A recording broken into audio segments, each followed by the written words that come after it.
আপনার পরিবারের সদস্যরা যখন ঘরের বাইরে কাজ করছেন, রোজগার করছেন, পড়াশোনা করছেন, তখন বাড়িতে একজন ব্যক্তি নীরবে নিশ্চিত করছে আপনার স্বস্তি ও আপনার যত্ন, যাতে আপনি কখনো একা না থাকেন।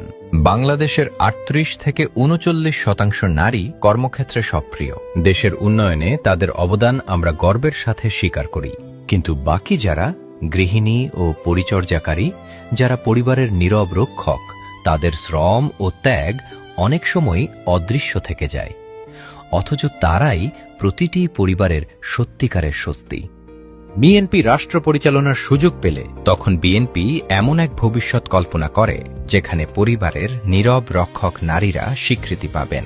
আর সেই লক্ষ্য পূরণেই বিএনপি তাদের হাতে দিতে চায় একটি ফ্যামিলি কার্ড।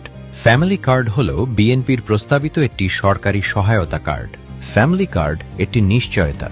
স্বল্প আয়ের পরিবারগুলোকে বেশি গুরুত্ব দিয়ে গ্রাম হোক বা শহর, পর্যায়ক্রমে দেশের সব জায়গায় প্রতি মাসে প্রায় ২৫০০ টাকা মূল্যমানের নিত্য প্রয়োজনীয় খাদ্যপণ্য ও দৈনন্দিন সামগ্রী প্রদান করা হবে। এবং এই কার্ড প্রদান করা হবে পরিবারের মূল স্বস্তি, নারী প্রধানের নামে। কারণ বিএনপি বিশ্বাস করে যে দেশ পরিবারের নীরব রক্ষক নারীদের স্বীকৃতি দিতে পারে, সেই দেশের প্রতিটি শিশু, প্রতিটি শ্রমজীবী ব্যক্তি, প্রতিটি স্বপ্ন এগিয়ে যায় একটি উন্নত বাংলাদেশের দিকে।